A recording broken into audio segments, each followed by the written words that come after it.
Elle pensait que c'était une pièce ordinaire, mais c'était la suite du patron. Et après cette nuit, plus rien n'était comme avant. D'où regardez-vous? Nous voulons savoir jusqu'où cette histoire est allée. La pluie battante de novembre s'abattait sur Paris depuis 3 jours sans relâche.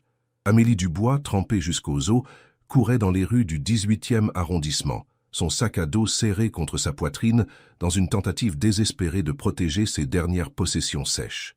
Son petit studio sous les combles avait été complètement inondé la veille, l'eau s'infiltrant par le toit vétuste que son propriétaire refusait de réparer depuis des mois. « Mademoiselle, vous êtes en retard. »« Encore » lança Madame Moreau, la gouvernante en chef de l'hôtel Lumière, un établissement 5 étoiles niché près des Champs-Élysées. Ses lèvres pincées et son regard sévère ne laissaient aucun doute sur son mécontentement. « Je suis désolée, madame », murmura Amélie en enfilant rapidement son uniforme noir et blanc dans le vestiaire du personnel. « Mon appartement a été inondé et j'ai passé la nuit à sauver ce que je pouvais. » La gouvernante soupira, son expression s'adoucissant légèrement. « C'est la 3e fois ce mois-ci, Amélie. Je comprends vos difficultés, mais nous avons des standards à maintenir.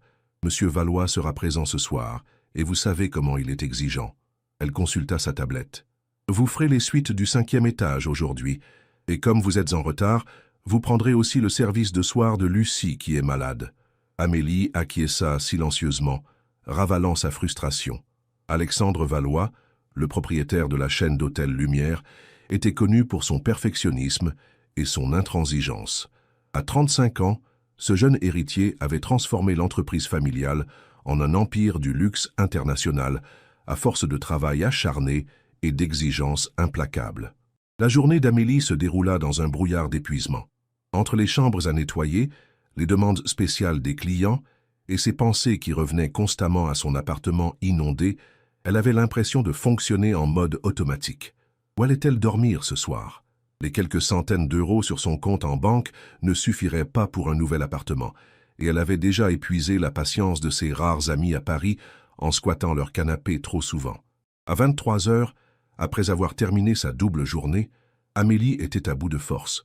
Ses paupières lourdes menaçaient de se fermer à chaque instant.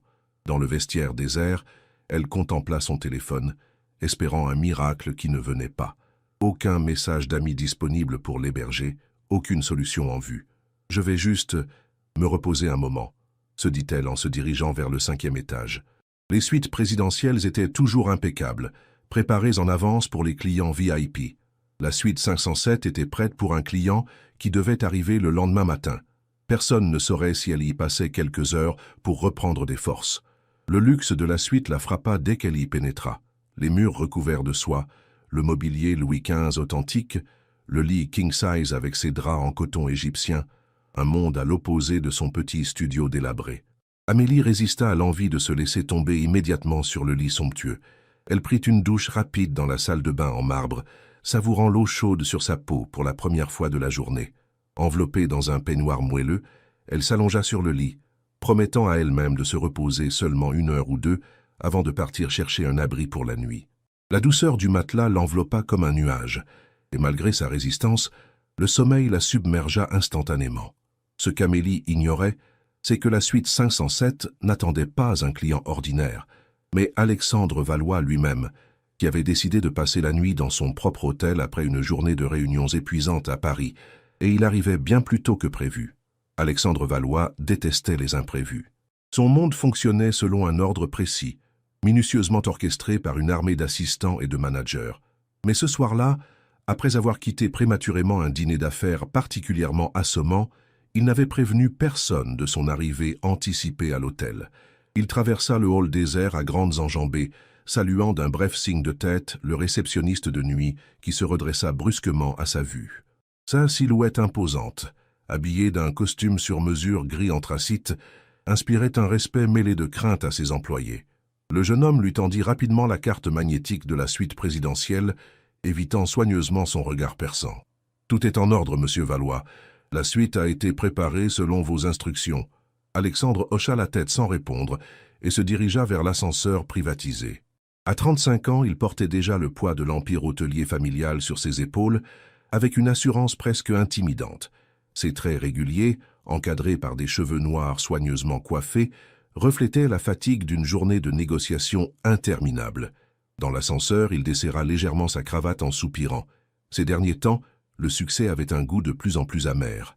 Des hôtels dans 12 pays, une fortune personnelle astronomique, et pourtant un vide persistant qu'il compensait par un travail acharné. Lorsqu'il pénétra dans la suite 507, seules les petites lampes d'appoint étaient allumées, créant une atmosphère tamisée. Alexandre posa sa mallette et son manteau sur le fauteuil de l'entrée, dénoua sa cravate et se dirigea vers la chambre en déboutonnant sa chemise. C'est alors qu'il la vit. Une jeune femme dormait profondément dans son lit, les cheveux châtains éparpillés sur l'oreiller comme une auréole. Son visage délicat affichait une expression paisible qui contrastait avec le choc qu'Alexandre ressentit.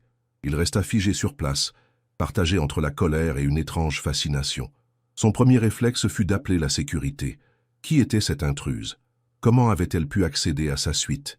Mais quelque chose dans la vulnérabilité de son sommeil l'arrêta. Il s'approcha silencieusement. C'est à ce moment qu'il remarqua le badge d'employé posé sur la table de nuit. Amélie Dubois, service d'entretien, une femme de ménage. Dans son lit, l'absurdité de la situation le frappa soudainement. « Mademoiselle », dit-il d'une voix ferme mais mesurée, « réveillez-vous ».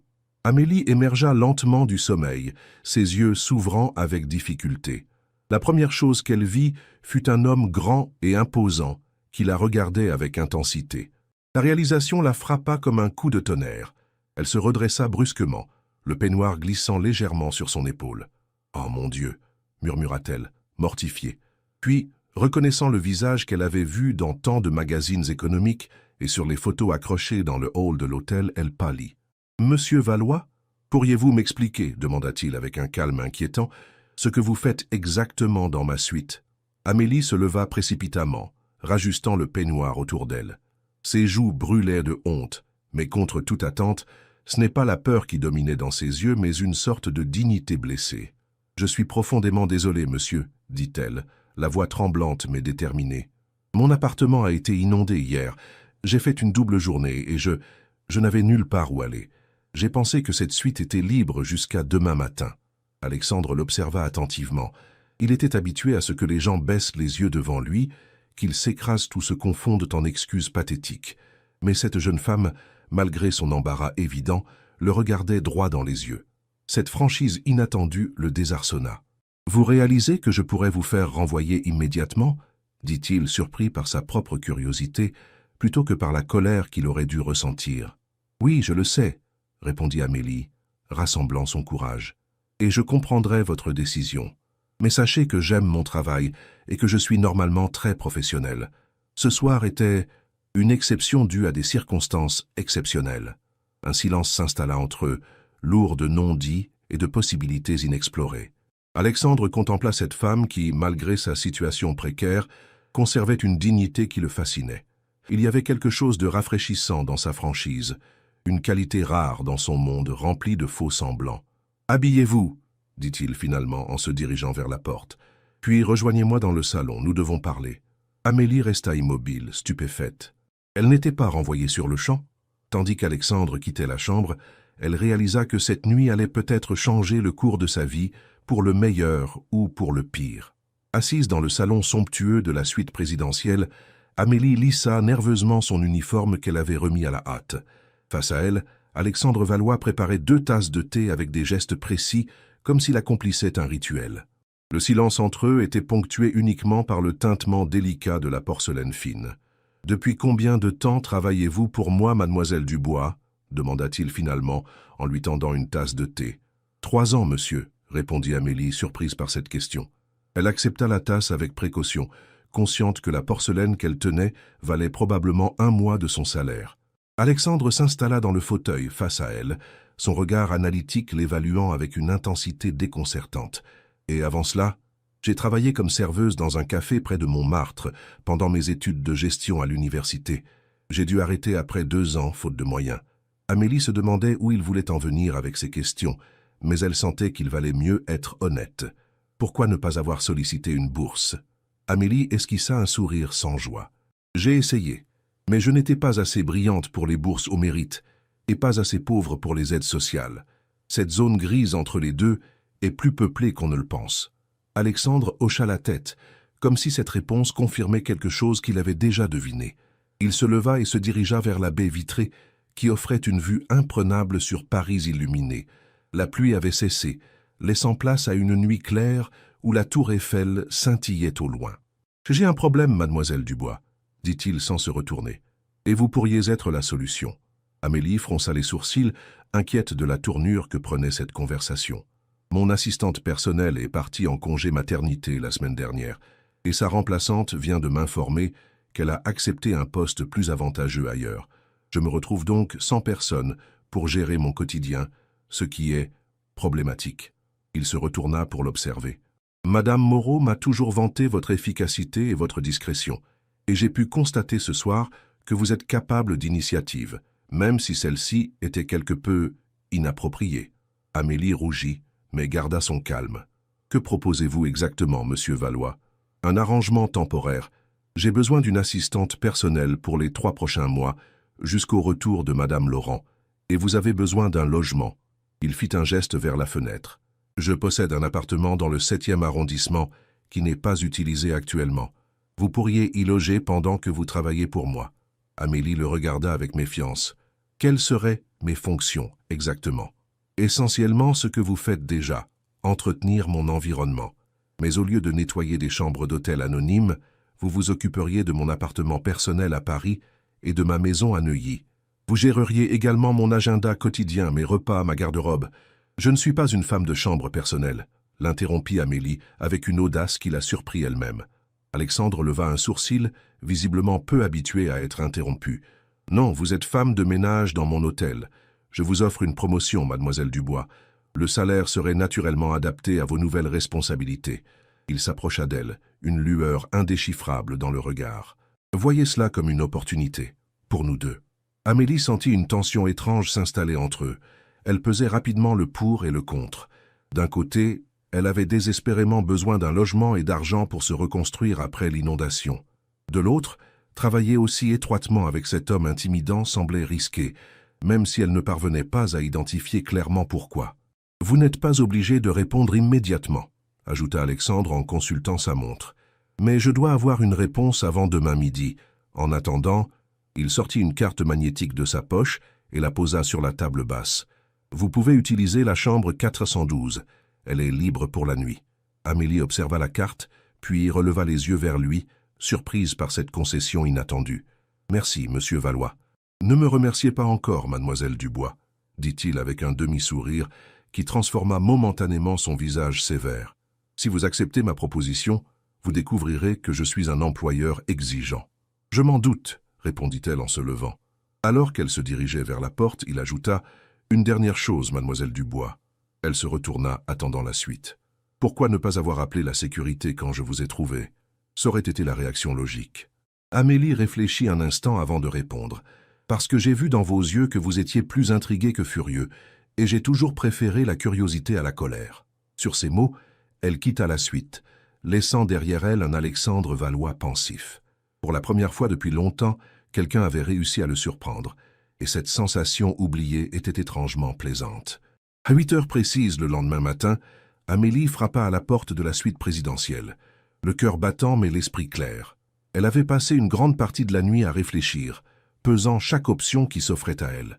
En réalité, son choix était déjà fait. Elle n'avait pas le luxe de refuser cette opportunité, aussi intimidante soit-elle. Alexandre ouvrit la porte, impeccablement vêtu d'un costume bleu marine qui soulignait sa silhouette athlétique. Il l'invita à entrer d'un simple geste, occupé à terminer un appel téléphonique en anglais. Amélie attendit patiemment, observant discrètement cet homme qui allait devenir son employeur direct. Dans la lumière matinale, il paraissait moins sévère que la veille, mais tout aussi imposant. Ses traits réguliers, sa mâchoire volontaire et son regard pénétrant lui conféraient une présence magnétique que même son attitude distante ne parvenait pas à diminuer. « J'accepte votre proposition, monsieur Valois, » annonça Amélie dès qu'il eut raccroché, « mais j'ai quelques conditions. » Alexandre haussa les sourcils, visiblement surpris par son audace. « Des conditions ? » ?»« Oui. Premièrement, je souhaite un contrat en bonne et due forme, détaillant mes fonctions et ma rémunération. Deuxièmement, je veux garder mon week-end libre pour pouvoir suivre des cours du soir et terminer ma licence de gestion. Et troisièmement, elle prit une profonde inspiration. Je ne serai pas à votre disposition 24 heures sur 24. Il doit y avoir des limites claires entre travail et temps personnel. Un silence s'installa, durant lequel Amélie crut avoir dépassé les bornes. Puis, contre toute attente, un sourire fugace éclaira le visage d'Alexandre. « Vous avez de l'audace, mademoiselle Dubois. C'est rafraîchissant. » Il se dirigea vers son ordinateur portable posé sur le bureau. « Vos conditions sont acceptables. Mon avocat préparera un contrat aujourd'hui même. Quant à votre salaire, je vous propose 3 500 € net par mois, plus le logement. Cela vous convient-il » Amélie s'efforça de ne pas montrer sa stupéfaction. Ce montant représentait plus du double de son salaire actuel. « C'est plus que généreux », parvint-elle à articuler. « Ce n'est pas de la générosité, mais une juste compensation pour la disponibilité que j'exige. » Il referma son ordinateur. « Maintenant, si vous êtes prête, nous allons nous rendre à l'appartement que vous occuperez. J'ai une réunion à midi. Vous aurez donc la matinée pour vous installer et vous familiariser avec les lieux. » 1 heure plus tard, Amélie se tenait au milieu d'un appartement haussmannien dans le 7e arrondissement, stupéfaite par ce qui allait être son nouveau logement. L'espace de 80 mètres offrait une vue imprenable sur les toits de Paris, avec la tour Eiffel visible au loin. Le mobilier élégant mais sobre respirait le luxe discret. « Cet appartement appartenait à ma grand-mère », expliqua Alexandre en ouvrant les fenêtres pour aérer. « Il est inoccupé depuis son décès il y a 2 ans. Je n'ai jamais eu le temps de m'en occuper. »« C'est magnifique », murmura Amélie, touchant du bout des doigts le marbre froid de la cheminée. « Il y a une femme de ménage qui vient 1 fois par semaine. Vous n'aurez pas à vous occuper de cet endroit, seulement de mon appartement personnel et de ma maison à Neuilly, comme convenu. » Il sortit un trousseau de clés de sa poche et le posa sur la table basse en verre. « Voici les clés, ainsi qu'une carte de crédit professionnel pour les dépenses liées à vos fonctions.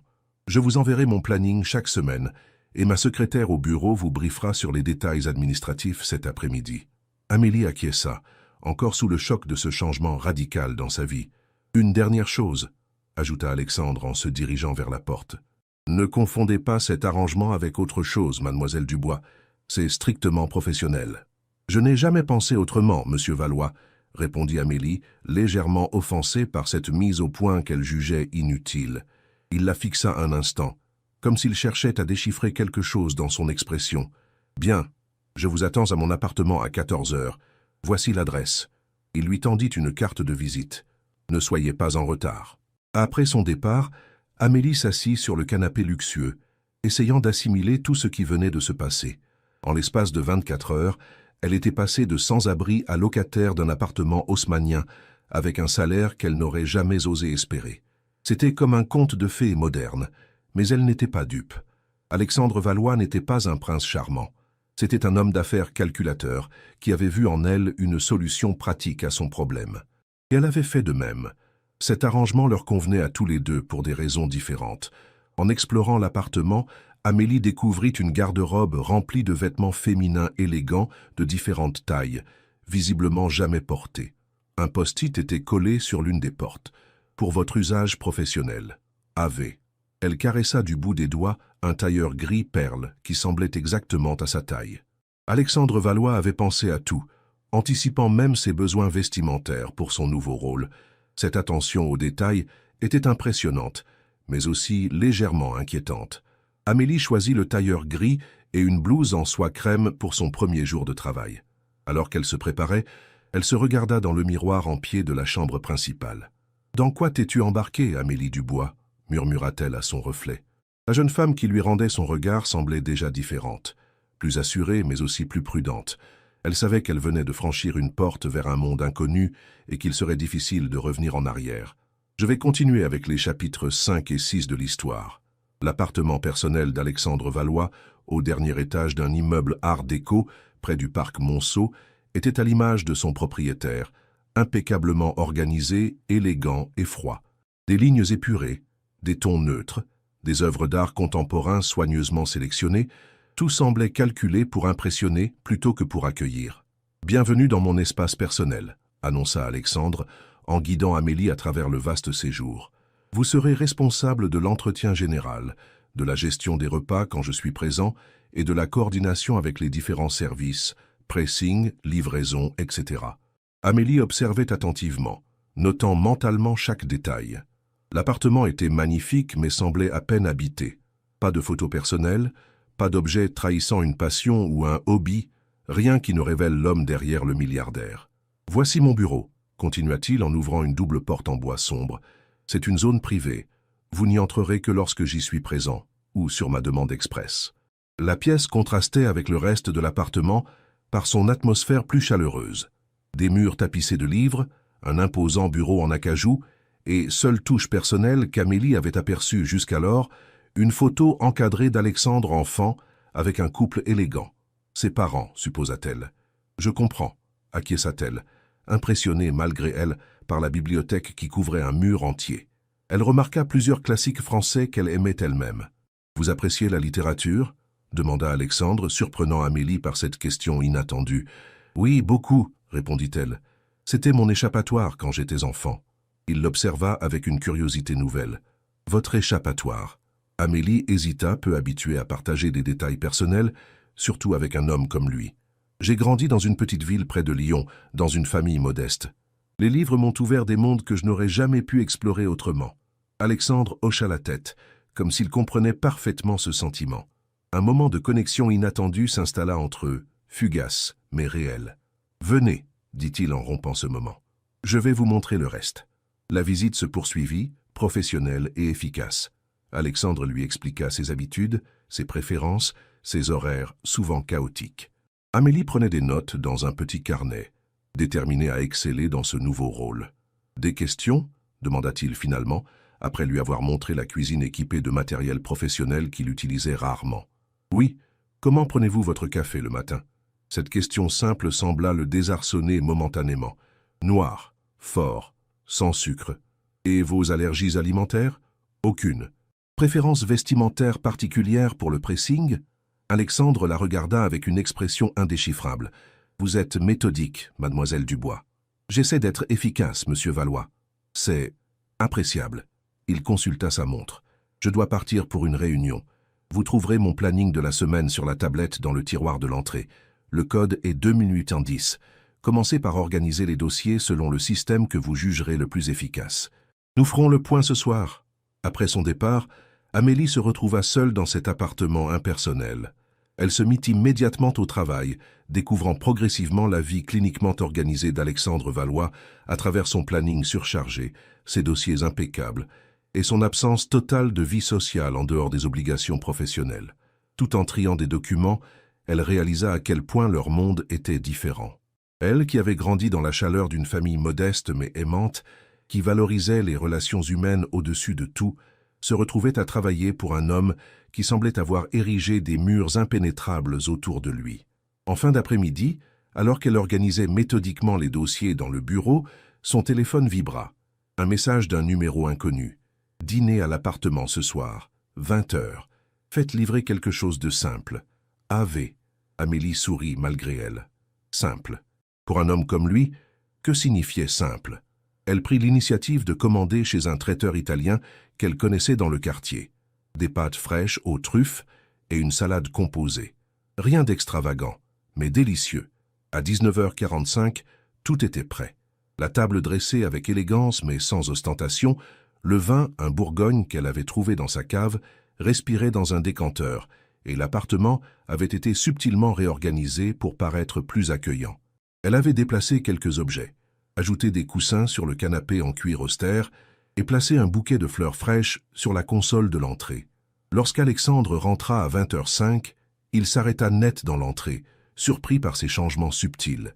Son regard balaya l'espace, notant chaque modification avec une précision qui n'échappa pas à Amélie. « J'espère que ces petits ajustements ne vous dérangent pas, » dit-elle, soudain incertaine. « J'ai pensé que l'endroit pourrait être plus vivant, » compléta-t-il, déposant sa mallette. « C'est différent. » Il s'approcha de la table dressée et examina le menu qu'elle avait écrit à la main sur une carte élégante. « Italien ? J'ai supposé que simple signifiait authentique plutôt que basique, » expliqua-t-elle. « Ai-je mal interprété ?» Alexandre la regarda longuement, comme s'il la voyait véritablement pour la première fois. « Non, mademoiselle Dubois, vous avez parfaitement compris. » Le dîner se déroula dans une atmosphère étrangement paisible. Alexandre, habituellement si réservé, se révéla être un convive agréable, posant occasionnellement des questions sur le travail qu'elle avait accompli durant la journée, semblant sincèrement intéressé par ses observations et suggestions. « Vous avez réorganisé mon système de classement », nota-t-il en dégustant les pâtes. « Oui, par priorité et par secteur d'activité plutôt que par date. J'ai pensé que ce serait plus fonctionnel. Si cela ne vous convient pas, au contraire, c'est logique, plus efficace. » Un silence confortable s'installa entre eux, uniquement rompu par le tintement des couverts. Alexandre semblait apprécier ce moment de calme, loin de l'agitation de ses journées habituelles. « Vous n'êtes pas ce à quoi je m'attendais, mademoiselle Dubois, » dit-il soudainement, le regard fixé sur son verre de vin. « Et à quoi vous attendiez-vous, monsieur Valois » demanda-t-elle, intriguée par cette remarque inattendue. « À quelqu'un qui se contenterait d'exécuter des ordres, pas à quelqu'un qui prendrait des initiatives. » Il fit un geste englobant la pièce. « Judicieuse. » Amélie sourit légèrement. « Je suppose que nous avons tous les deux été surpris, alors ?»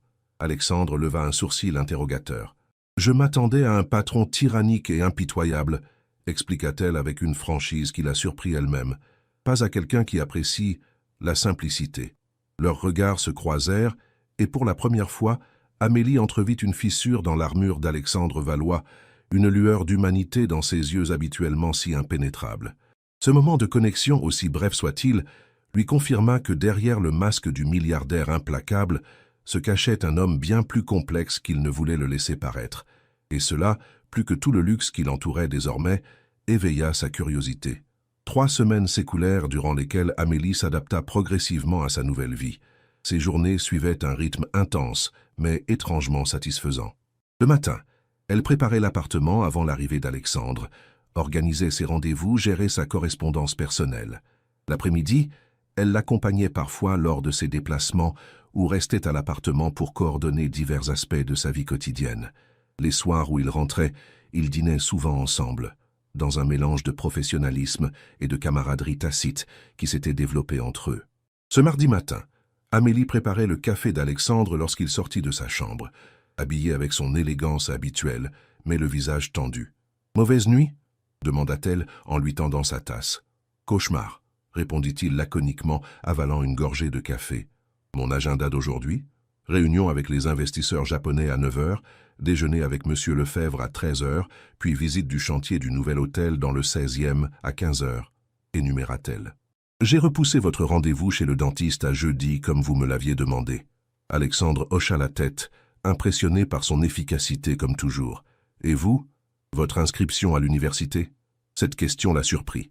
Elle ne s'attendait pas à ce qu'il se souvienne de ce détail personnel. « C'est fait.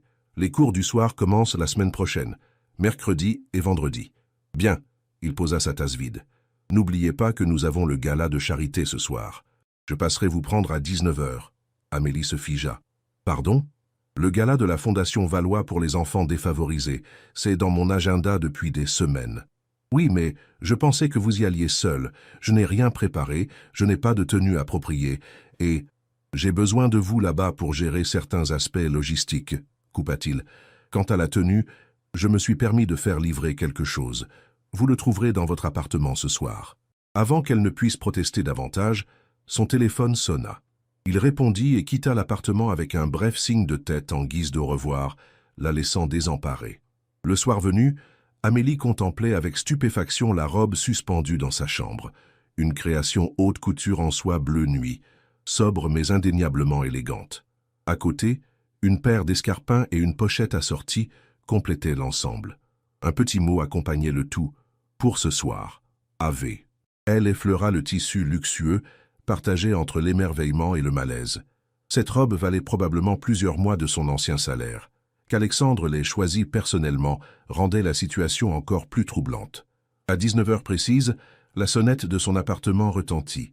Lorsqu'elle ouvrit la porte, Alexandre se tenait dans le couloir, magnifique dans son smoking noir parfaitement ajusté. Son regard s'attarda sur elle, ses yeux s'élargissant imperceptiblement. « La robe vous va bien, » dit-il simplement. « Merci de l'avoir fait livrer, » répondit Amélie, consciente de la chaleur qui montait à ses joues sous son regard appréciateur. Mais c'était vraiment inutile. J'aurais pu m'en occuper moi-même. Je n'en doute pas, mais le temps vous manquait et j'ai pensé que ce serait plus simple ainsi. Il lui offrit son bras avec une courtoisie spontanée. Allons-y, la voiture attend. Le trajet jusqu'au palais de Tokyo où se tenait le gala se déroula en silence. Amélie tentait de calmer sa nervosité, consciente qu'elle allait pénétrer dans un monde qui lui était totalement étranger. « Qui sera présent ce soir ?» demanda-t-elle finalement pour rompre le silence. « Principalement des donateurs, des personnalités du monde des affaires, quelques politiques, des célébrités engagées. » Alexandre lui jeta un regard rassurant. « Ne vous inquiétez pas. Vous n'aurez qu'à vous assurer que tout se déroule comme prévu avec le personnel de l'événement et à me seconder si nécessaire. » En réalité, la soirée se révéla bien plus complexe que cela. Dès leur arrivée, Amélie fut happée dans un tourbillon d'introductions et de conversations. À sa grande surprise, Alexandre la présentait non pas comme son assistante, mais comme sa collaboratrice, une nuance qui n'échappa pas aux observateurs avisés du tout Paris. « Et comment avez-vous rencontré notre cher Alexandre ?» demanda une femme d'un certain âge, visiblement habituée à évoluer dans ces cercles privilégiés. Amélie hésita, cherchant une réponse diplomatique. « Par le biais professionnel, » dit-elle finalement. « Mademoiselle Dubois a un talent particulier pour résoudre les situations complexes, » intervint Alexandre, apparaissant soudainement à ses côtés. « Elle m'aide à gérer certains aspects de ma vie que j'ai tendance à négliger. » Son intervention, et surtout la main qu'il posa brièvement dans le bas de son dos, déclencha une vague de chuchotements parmi les invités proches. Amélie comprit immédiatement que leur relation professionnelle était en train d'être réinterprétée de façon bien différente. « Puis-je vous parler un instant ?» murmura-t-elle à Alexandre, s'efforçant de maintenir son sourire. Il l'entraîna vers une terrasse déserte, à l'abri des regards indiscrets. « Pourquoi me présentez-vous comme votre collaboratrice ?» demanda-t-elle sans détour. « Ces gens pensent maintenant que je suis votre... »« Ma quoi, mademoiselle Dubois ?» demanda-t-il, un sourire énigmatique aux lèvres. « Votre petite amie, ou pire, » répondit-elle, frustrée par son apparente désinvolture. « Ce n'est pas ce que stipule notre contrat. » Le sourire d'Alexandre s'évanouit. Il s'appuya contre la balustrade, observant les lumières de Paris qui scintillaient en contrebas. « Vous avez raison, » admit-il après un moment. « C'était inapproprié de ma part. Je vous présente mes excuses. » Ces excuses inattendues déstabilisèrent Amélie. C'était la première fois qu'elle le voyait reconnaître une erreur. « Pourquoi l'avez-vous fait, alors ?» insista-t-elle doucement. Alexandre soupira, passant une main dans ses cheveux, un geste rare de vulnérabilité. « Ces événements sont éprouvants pour moi. Les mêmes questions, les mêmes personnes feintes, les mêmes intérêts calculés. » Il la regarda directement. « Votre présence ce soir rend tout cela plus supportable. J'ai voulu vous intégrer davantage que comme une simple employée. » Cette confession sincère toucha Amélie plus qu'elle ne l'aurait voulu.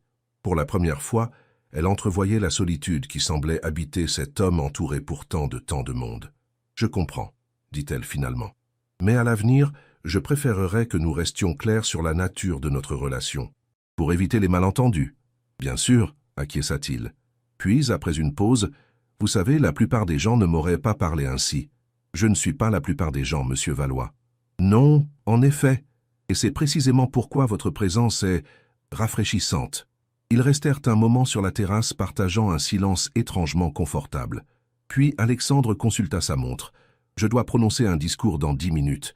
Souhaitez-vous rester ici ou m'accompagner ?» Amélie hésita, consciente de la frontière floue qu'ils étaient en train de franchir. « Je vous accompagne, » décida-t-elle finalement. « C'est mon travail, après tout. » En retournant dans la salle, Amélie remarqua le regard curieux de plusieurs invités. Une jeune femme particulièrement élégante les observait avec une hostilité à peine voilée. « Qui est cette personne ?» demanda Amélie discrètement. « Claire Dumas », répondit Alexandre sans même regarder dans la direction indiquée. « Une ex-relation, rien d'important. » L'indifférence dans sa voix était tellement évidente qu'Amélie se demanda soudain combien de relations sans importance cet homme avait pu avoir, et pourquoi aucune n'était devenue importante. Pendant qu'Alexandre prononçait son discours sur l'importance de l'éducation pour les enfants défavorisés, Amélie l'observait avec un intérêt renouvelé. Il parlait avec passion et conviction, révélant une facette de sa personnalité qu'elle n'avait que rarement entrevue. Cet homme capable de tant d'empathie dans son discours, était-il le même que celui qui vivait dans un appartement froid et impersonnel? Plus tard dans la soirée, alors qu'il quittait l'événement, la fatigue et peut-être le champagne incitèrent Amélie à poser une question qu'elle n'aurait pas osé formuler en temps normal. « Pourquoi vivez-vous seul, monsieur Valois ?»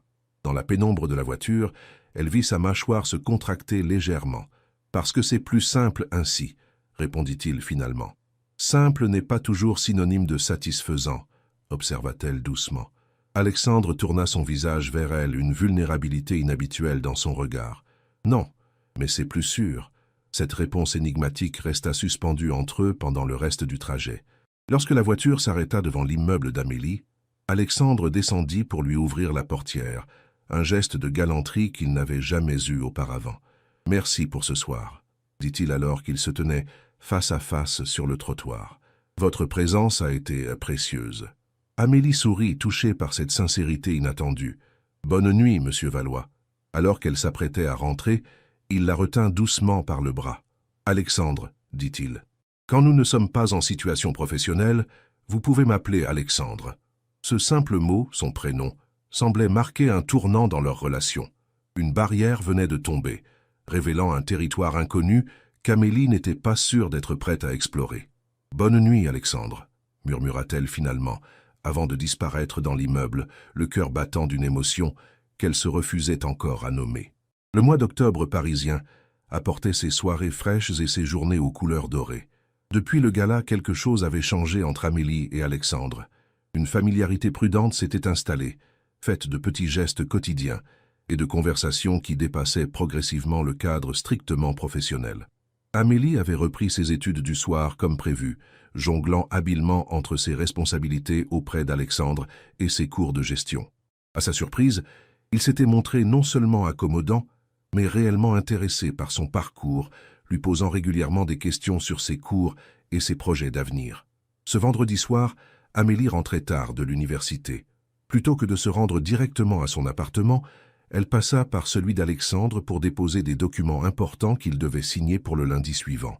Elle ne s'attendait pas à le trouver encore éveillé à 23h30, mais une lumière filtrait sous la porte de son bureau.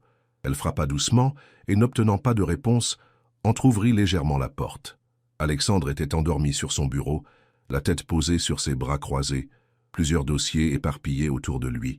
Une bouteille de whisky à moitié vide se trouvait à portée de main, un verre encore plein à côté. Amélie s'approcha silencieusement, hésitant à le réveiller. Dans son sommeil, son visage avait perdu sa dureté habituelle. Il paraissait plus jeune, plus vulnérable. Une mèche de cheveux tombait sur son front, humanisant ce masque de contrôle permanent qu'il portait éveillé. Elle allait se retirer discrètement lorsqu'Alexandre s'agita soudainement, son visage se crispant dans une expression de détresse. « Non », murmura-t-il, « je vous en prie, prenez-moi à la place. » Alarmée par cette détresse évidente, Amélie posa doucement sa main sur son épaule. « Alexandre, » dit-elle doucement, « réveillez-vous, c'est juste un cauchemar. » Il se redressa brusquement, le regard hagard, semblant ne pas la reconnaître pendant un instant terrifiant. Puis ses yeux s'éclaircirent et la confusion fit place à l'embarras. « Amélie ?» Sa voix était rauque, encore imprégnée de sommeil et d'émotion. « Quelle heure est-il ?»« Presque minuit, » répondit-elle, retirant doucement sa main. « Je passais déposer les contrats pour lundi. Je ne voulais pas vous réveiller, mais vous sembliez agité. » Alexandre passa une main sur son visage, tentant visiblement de reprendre contenance. « Je travaillais tard. Je me suis assoupi. » Amélie regarda la bouteille de whisky, puis lui à nouveau. « Vous faites souvent des cauchemars ?» Il la fixa, surpris par cette question directe. Pendant un instant, Amélie crut qu'il allait les conduire sèchement, rétablir la distance professionnelle qu'ils avaient progressivement réduite ces dernières semaines. Mais à sa grande surprise, il soupira et se leva, se dirigeant vers la baie vitrée qui offrait une vue spectaculaire sur Paris illuminé. « Assez régulièrement, oui, » admit-il finalement, le dos tourné. « C'est pourquoi je travaille souvent tard. Le sommeil n'est pas toujours paisible. » Amélie s'approcha lentement, s'arrêtant à ses côtés devant la fenêtre. Leurs reflets se superposaient sur la vitre, créant une image curieusement intime. « Vous voulez en parler ?» proposa-t-elle doucement. Un sourire sans joie étira ses lèvres. « N'est-ce pas au-delà de vos attributions, mademoiselle Dubois ?»« Probablement, » reconnut-elle. « Mais parfois, il est plus facile de parler à quelqu'un qui n'est ni un ami proche, ni un parfait étranger. Et je sais garder les secrets. » Alexandre resta silencieux si longtemps qu'Amélie crut qu'il ne répondrait pas. Puis, sans la regarder, il commença à parler d'une voix étrangement détachée. « J'avais 8 ans. Mes parents et moi étions en vacances à Nice. Notre voiture a été interceptée par des hommes armés. Un enlèvement crapuleux.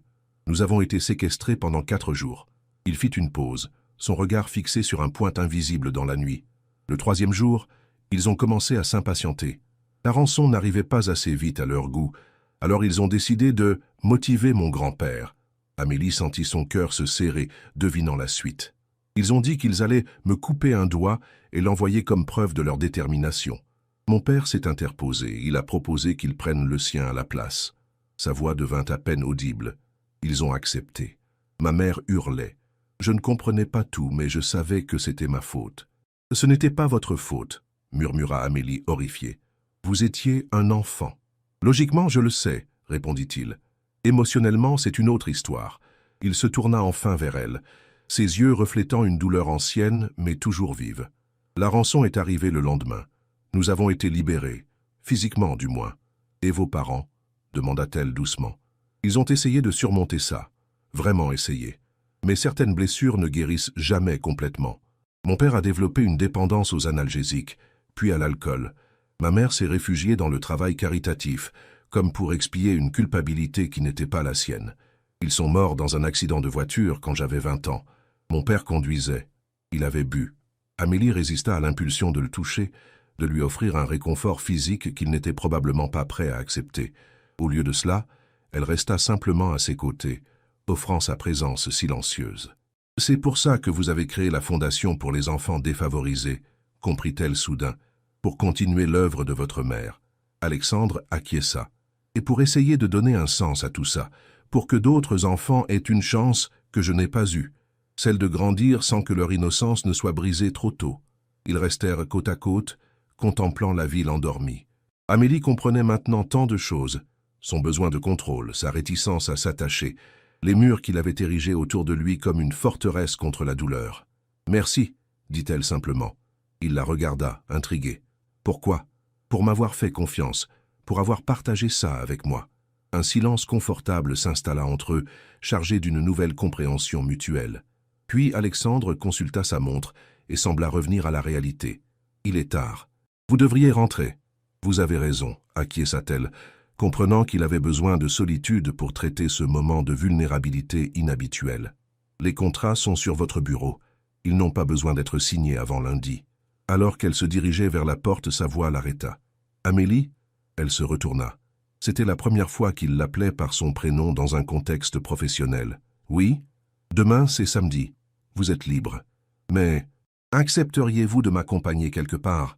Ce n'est pas professionnel, » ajouta-t-il rapidement. « Simplement quelque chose que j'aimerais vous montrer. » Amélie hésita, consciente qu'il s'apprêtait à franchir une nouvelle frontière, celle qui séparait leur arrangement professionnel d'une relation plus personnelle.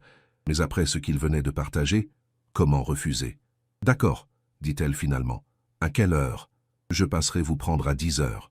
Portez quelque chose de confortable et prévoyez la journée entière. » Sur le chemin du retour vers son appartement, Amélie réfléchissait à cette soirée surprenante. L'homme qu'elle avait découvert ce soir était bien loin de l'image du milliardaire froid et calculateur. Il y avait une profondeur chez Alexandre Valois qui l'attirait malgré elle, éveillant une curiosité et une empathie qu'elle n'avait pas ressenties depuis longtemps. Une citation de Saint-Exupéry lui revint en mémoire. « On ne voit bien qu'avec le cœur.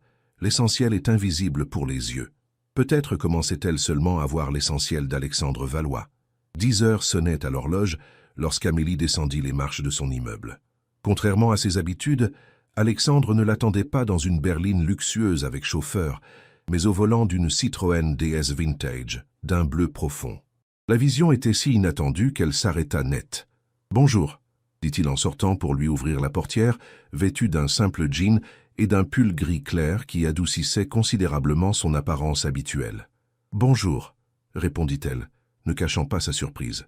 « Je ne vous imaginais pas au volant d'une voiture classique. » Un sourire rare illumina son visage. « Il y a beaucoup de choses que vous ne savez pas encore sur moi, Amélie. » Il fit un geste vers la voiture. « C'était celle de mon grand-père, la seule chose de valeur sentimentale que j'ai gardée. » Elle s'installa sur le siège en cuir patiné par le temps, appréciant le charme rétro de l'habitacle. « Où m'emmenez-vous ?»« C'est une surprise, » répondit-il en démarrant. « Faites-moi confiance. » Ils quittèrent Paris par l'est, Alexandre conduisant avec une aisance qui contrastait avec sa raideur habituelle.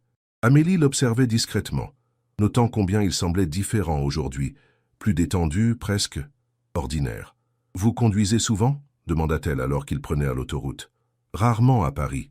Mais dès que je peux m'échapper, oui.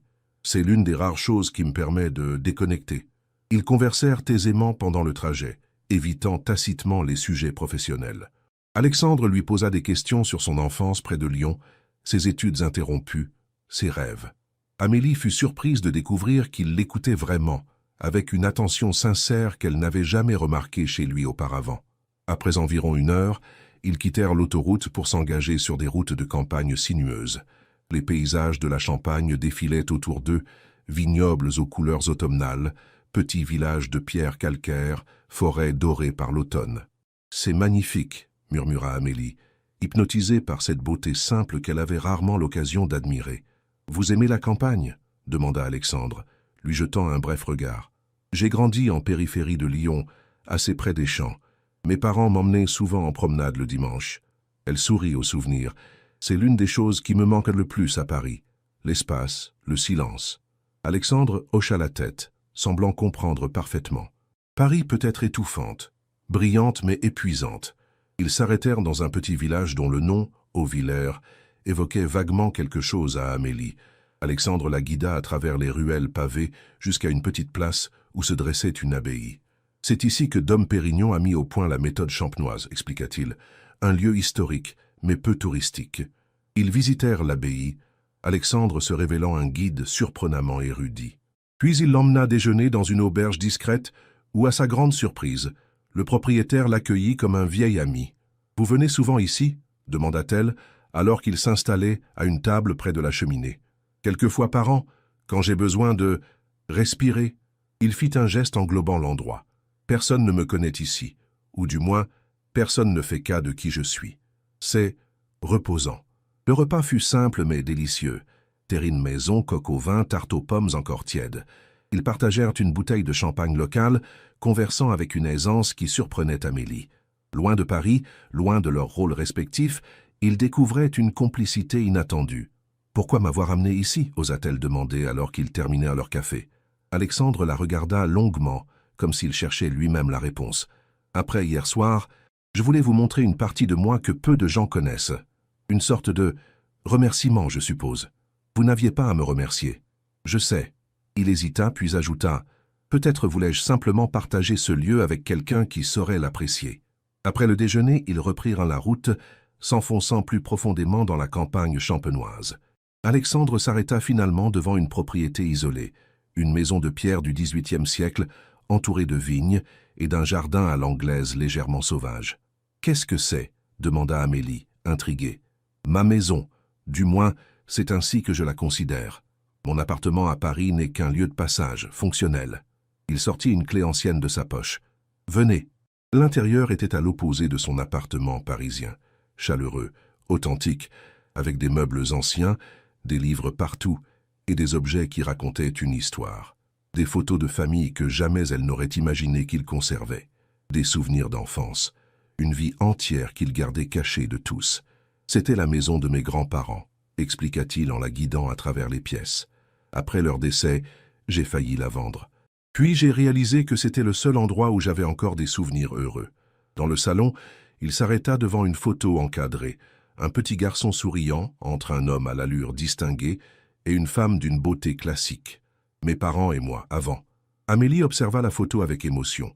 Le petit garçon rayonnant n'avait rien à voir avec l'homme réservé et méfiant qu'Alexandre était devenu. « Vous aviez un très beau sourire, » dit-elle doucement. « J'ai perdu l'habitude, » admit-il. « Ça semblait inapproprié après. »« Ce n'est jamais inapproprié, » murmura-t-elle. « C'est peut-être la plus belle forme de résistance, continuer à trouver la joie malgré tout. » Il la regarda avec une intensité troublante, comme s'il voyait à travers elle. « Vous êtes une femme étonnante, Amélie Dubois. » L'après-midi s'écoula paisiblement. Ils se promenèrent dans les vignes, Alexandre lui expliquant les subtilités de la viticulture champenoise. Puis ils s'installèrent sur la terrasse avec 2 verres de champagne, regardant le soleil décliner lentement derrière les collines. « Qu'est-ce que vous aimeriez faire, Amélie ?» demanda-t-il soudainement. « Si vous pouviez faire n'importe quoi, sans contraintes financières ou pratiques ?» La question la prit au dépourvu. « J'aimerais terminer mes études, puis peut-être ouvrir ma propre entreprise. »« Quel genre d'entreprise ?»« Un service de nettoyage écologique, » répondit-elle, surprise de partager ce rêve qu'elle gardait habituellement pour elle. utilisant uniquement des produits naturels, employant des personnes en difficulté, avec des méthodes respectueuses de l'environnement et de la santé des employés. Alexandre hocha la tête, visiblement intéressé. C'est un concept prometteur. Vous avez déjà un business plan?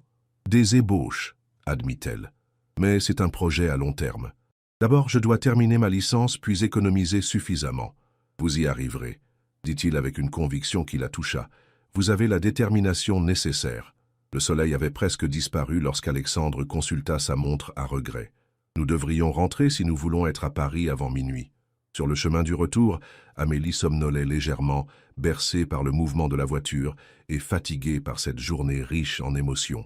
Elle s'éveilla en sentant la voiture s'arrêter et réalisa qu'ils étaient devant son immeuble. « Nous sommes arrivés », dit doucement Alexandre. « Vous vous êtes endormi. »« Je suis désolée », murmura-t-elle, embarrassée. « Ne le soyez pas, c'est plutôt flatteur. Ça signifie que vous vous sentez suffisamment en sécurité avec moi pour baisser la garde. » Cette observation perspicace la surprit. Il y avait une sensibilité chez cet homme qu'elle n'aurait jamais soupçonnée il y a quelques semaines. « Merci pour cette journée, » dit-elle sincèrement. « C'était spécial. »« Pour moi aussi, » répondit-il, son regard s'attardant sur elle d'une façon qui accéléra son pouls. Un moment de tension s'installa entre eux, chargé de non-dits et de possibilités. Amélie sentait qu'ils se tenaient au bord d'un précipice, un pas de plus, et leur relation changerait irrémédiablement. Ce fut Alexandre qui recula le premier, rompant le charme. « Bonne nuit, Amélie, » dit-il doucement. « Je vous vois lundi. »« Bonne nuit, Alexandre, » répondit-elle, glissant son prénom comme une caresse. En montant les escaliers vers son appartement, Amélie savait qu'elle ne pourrait plus prétendre que leur relation était purement professionnelle. Quelque chose avait changé aujourd'hui. Un lien s'était créé, fragile mais indéniable. Et malgré toutes les complications que cela impliquait, elle ne pouvait s'empêcher de sourire. Je vais continuer avec le reste de l'histoire dans les derniers chapitres. La semaine qui suivit fut particulière. Rien n'avait changé officiellement entre Alexandre et Amélie. Ils maintenaient extérieurement leur relation professionnelle, mais un courant sous-jacent transformait chaque interaction en quelque chose de plus complexe, de plus profond. Lundi matin, lorsqu'Amélie arriva à l'appartement d'Alexandre, elle trouva sur le comptoir de la cuisine une pile de livres sur l'entrepreneuriat écologique et la gestion de petites entreprises. « J'ai pensé que cela pourrait vous intéresser », dit simplement Alexandre en émergeant de son bureau, comme si offrir des cadeaux personnalisés à son assistante était parfaitement normal. « Merci », répondit-elle, touchée par cette attention. « C'est très attentionné de votre part. » Il haussa les épaules, visiblement mal à l'aise face à sa gratitude. Simple courtoisie professionnelle. Mais ils savaient tous deux que c'était plus que cela. C'était un pont qu'ils tendaient entre leurs mondes, une reconnaissance de ses aspirations qu'ils n'auraient jamais considérées quelques semaines auparavant. Mercredi soir, après son cours, Amélie trouva Alexandre qui l'attendait à la sortie de l'université, adossé à sa voiture avec désinvolture. « Qu'est-ce que vous faites là » demanda-t-elle, surprise et troublée par les regards curieux de ses camarades de classe. « J'étais dans le quartier », répondit-il avec une nonchalance peu convaincante. « Et il pleut. J'ai pensé que vous pourriez apprécier de ne pas prendre les transports. » Sur le trajet du retour, il lui posa des questions sur son cours, écoutant avec un intérêt authentique ses explications sur les stratégies de marketing qu'elle étudiait. Pour la première fois, Amélie se sentait véritablement son égale, non pas en termes de fortune ou de statut, mais d'intellect et de perspective. Ces moments de connexion s'accumulaient, créant une intimité qui ne disait pas son nom. Un café préparé exactement comme elle l'aimait qui l'attendait sur son bureau, une écharpe en cachemire oubliée dans son appartement un matin où le froid s'était brusquement installé sur Paris, des conversations qui s'étiraient tard dans la soirée, débordant largement du cadre professionnel. Vendredi après-midi, Alexandre l'informa qu'il devait se rendre à Londres pour le week-end. Des réunions importantes avec des investisseurs potentiels pour le nouvel hôtel de New York, expliqua-t-il, semblant presque s'excuser. « Bien sûr », répondit Amélie, s'efforçant de masquer sa déception. « Souhaitez-vous que je prépare quelque chose pour votre retour lundi ? » « Non, profitez de votre week-end. » Il hésita avant d'ajouter « Vous avez travaillé dur ces dernières semaines. Vous méritez du repos. » Lorsqu'il partit ce soir-là, valise à la main, Amélie ressentit un vide étrange, comme si une partie d'elle-même s'éloignait avec lui. Cette réalisation l'effraya. Quand exactement avait-elle commencé à s'attacher à cet homme complexe et souvent distant, et surtout, que pouvait-elle espérer d'une telle situation? Le week-end s'écoula lentement. Amélie rencontra son amie Sophie pour déjeuner samedi, mais se surprit à vérifier constamment son téléphone, espérant un message qui ne venait pas. « Tu as l'air ailleurs », remarqua Sophie en sirotant son café. « C'est le boulot qui te préoccupe ?»« En quelque sorte », répondit évasivement Amélie. Sophie la scrutait avec perspicacité. « Ou peut-être le patron ?» Amélie rougit, malgré elle. « C'est compliqué. »« Oh mon Dieu !» s'exclama Sophie, les yeux écarquillés. « Tu as des sentiments pour lui ?»« Non. Enfin, je ne sais pas, » admit finalement Amélie. « C'est juste que il n'est pas celui que je croyais. »« Ma chérie, » dit doucement Sophie, « c'est exactement comme ça qu'on tombe amoureuse. On découvre la personne derrière le masque. » Dimanche soir, alors qu'Amélie préparait ses cours pour la semaine, son téléphone vibra. Un message d'Alexandre. « De retour demain matin. Dînez chez moi demain soir, j'ai quelque chose à vous montrer. » Cette simple invitation fit battre son cœur plus vite qu'elle ne voulait l'admettre. Elle répondit simplement « Avec plaisir. À quelle heure ?»« 19 heures. » Et Amélie « Vous m'avez manqué. » Ces 3 derniers mots bouleversèrent toutes ses certitudes. Elle fixa l'écran longtemps, ne sachant que répondre. Finalement, elle écrivit « Vous aussi. » Ce n'était pas professionnel, ce n'était pas raisonnable, mais c'était vrai. Le lundi passa dans une étrange fébrilité. Alexandre était en réunion toute la journée, et Amélie ne le croisa pas. À 18h30, elle rentra chez elle se changer, optant pour une robe simple mais élégante, ni trop professionnelle ni trop suggestive. Un équilibre précaire, à l'image de leur relation. Lorsqu'elle arriva à l'appartement d'Alexandre à 19h précise, elle fut accueillie par une odeur délicieuse de cuisine française. « Vous cuisinez ?» demanda-t-elle, surprise, en le découvrant dans la cuisine, vêtu d'un tablier par-dessus sa chemise blanche. « Occasionnellement, » répondit-il avec un sourire. « C'est l'une des rares compétences pratiques que ma grand-mère a insisté pour m'enseigner. Elle disait qu'un homme ne devrait jamais dépendre entièrement des autres, même s'il en a les moyens. »« Une femme sage », approuva Amélie, touchée par cette nouvelle facette de lui. « Le dîner sera prêt dans 20 minutes. En attendant, il lui tendit un verre de vin. « J'ai quelque chose à vous montrer. » Il la conduisit vers son bureau, cette zone habituellement si privée, et posa sa main sur la poignée, hésitant brièvement. « Alexandre » interrogea-t-elle doucement, sentant son trouble. « Ce que je vais vous montrer, personne ne l'a vu, » dit-il, sa voix inhabituellement vulnérable. « Pas même mon avocat ou mon comptable. » Il ouvrit la porte et alluma la lumière. Le bureau semblait identique, jusqu'à ce qu'Alexandre s'approche d'une bibliothèque et actionne un mécanisme caché. Une section de la bibliothèque pivota, révélant une petite pièce secrète. Amélie le suivit, stupéfaite. L'espace était aménagé comme un atelier d'artiste. Chevalet, toile, peinture, pinceau. « Vous peignez, » murmura-t-elle, comprenant enfin. « C'est ma thérapie, je suppose, » admit-il, visiblement nerveux face à sa réaction. « J'ai commencé après l'enlèvement. Le psychologue disait que cela m'aiderait à exprimer ce que je ne pouvais pas mettre en mots. » Sur les murs étaient accrochées plusieurs toiles, des paysages principalement, vibrants d'émotions, mais aussi quelques portraits plus sombres, plus tourmentés. « Ils sont extraordinaires, » dit-elle sincèrement, émue par cette révélation intime. Vraiment, il semblait sincèrement douter de son jugement. « Je n'ai jamais osé les montrer.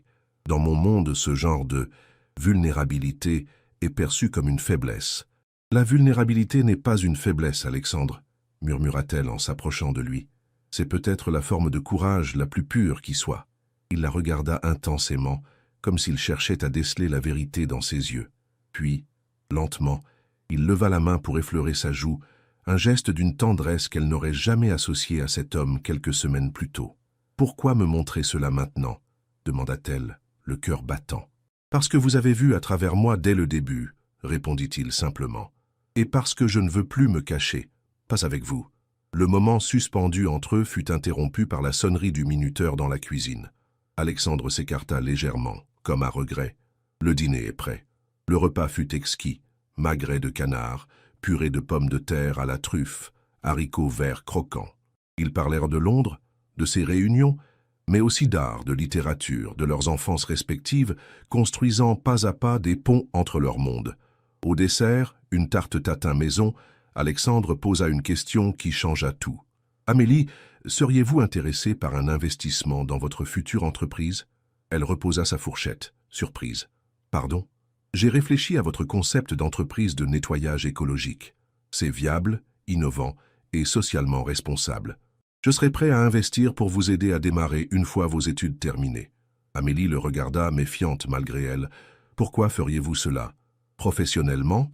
Parce que je crois en votre projet. Personnellement?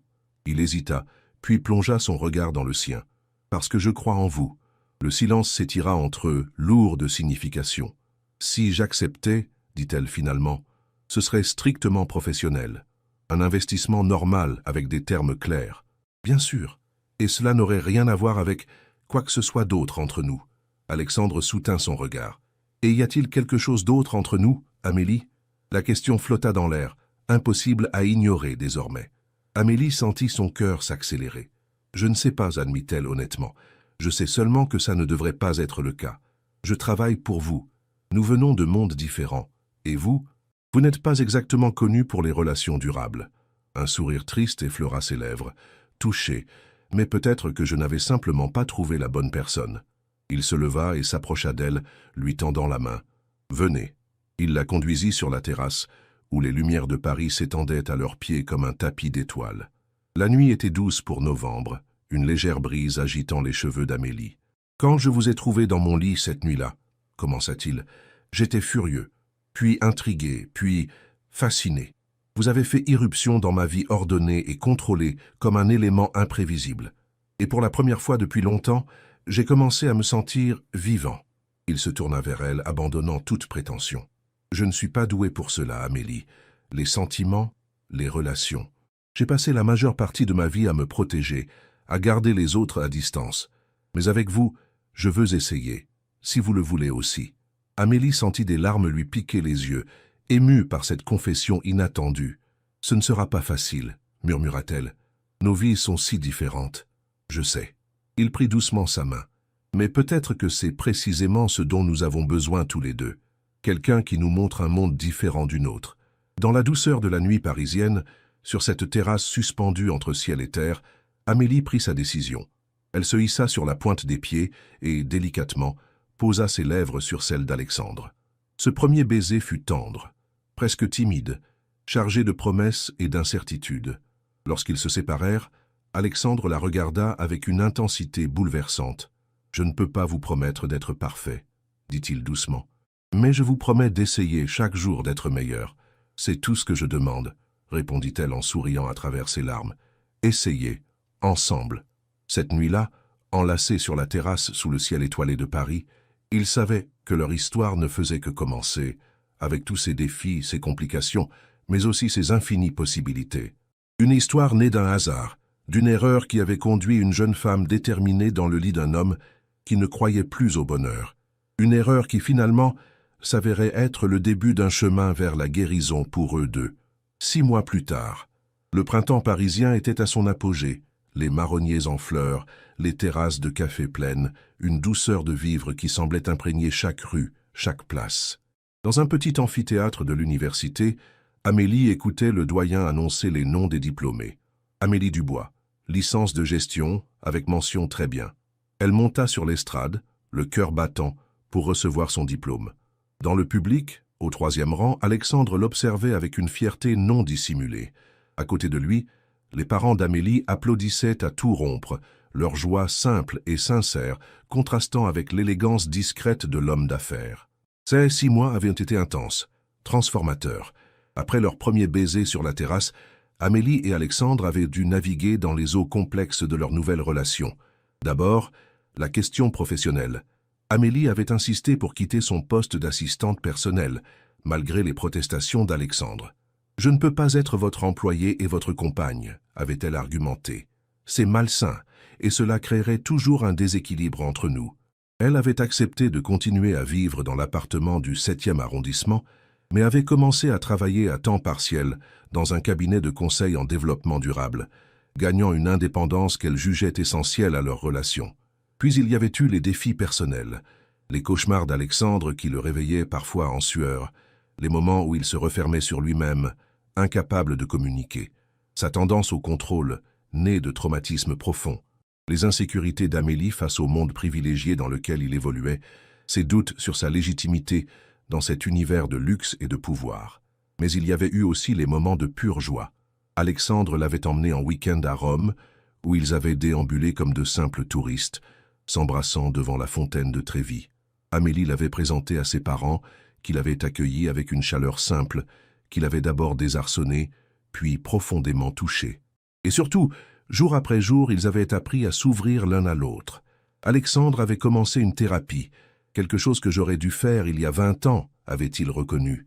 Amélie avait appris à exprimer ses besoins sans craindre de paraître ingrate ou exigeante. Après la cérémonie, ils se retrouvèrent sur le parvis de l'université. Les parents d'Amélie enlacèrent leur fille, puis Alexandre, avec cette spontanéité affectueuse qui le surprenait encore. « Nous sommes si fiers de toi, ma chérie, » dit sa mère, les yeux brillants. « On l'a toujours su que tu y arriverais, » ajouta son père avec émotion. « Têtu comme tu es. » Alexandre observait cette scène familiale avec un mélange de tendresse et d'envie.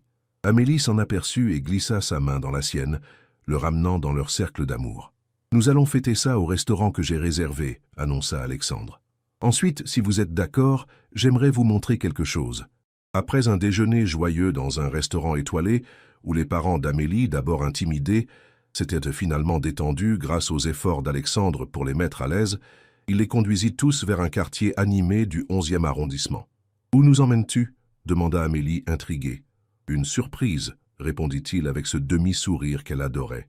Il s'arrêta finalement devant un local commercial vide, à l'angle de 2 rues passantes. Une grande vitrine, une porte en bois, un espace visiblement rénové récemment. « Qu'est-ce que c'est » demanda-t-elle, perplexe. Alexandre sortit une clé de sa poche et la lui tendit. « Ton cadeau de diplôme. Ou plutôt, le siège de ta future entreprise, si tu le souhaites. » Amélie le regarda, bouche bée. « Tu as acheté un local ?»« Je l'ai loué pour 3 ans, avec option d'achat. L'emplacement est stratégique. Quartier en plein développement, clientèle mixte, bonne connexion de transport pour tes futures équipes. » Elle prit la clé d'une main tremblante et ouvrit la porte.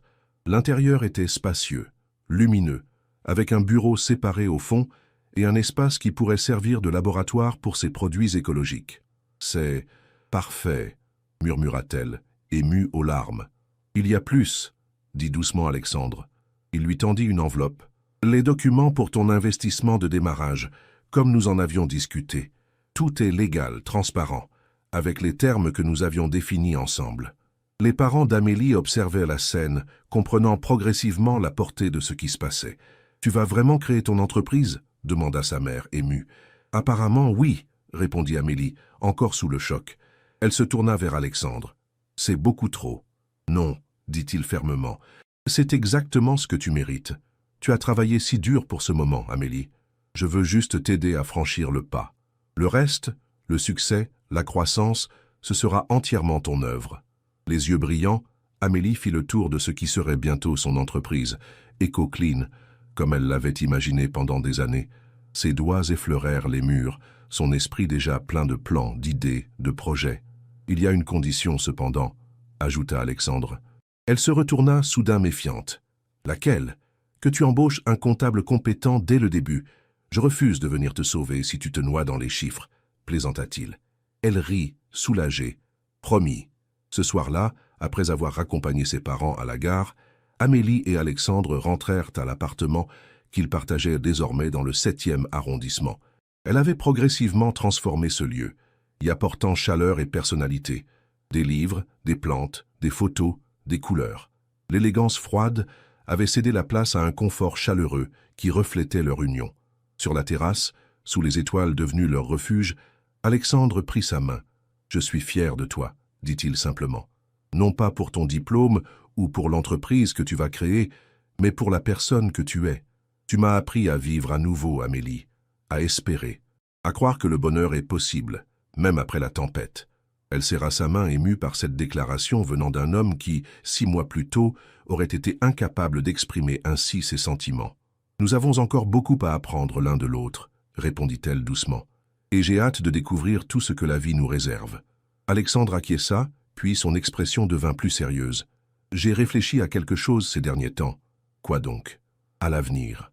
À ce que nous construisons ensemble. » Il prit une profonde inspiration. « Je sais que c'est encore tôt, que nous avons à peine commencé cette aventure, mais je voulais que tu saches que, Pour la première fois de ma vie, je me projette. Avec toi. Une famille, peut-être, un jour?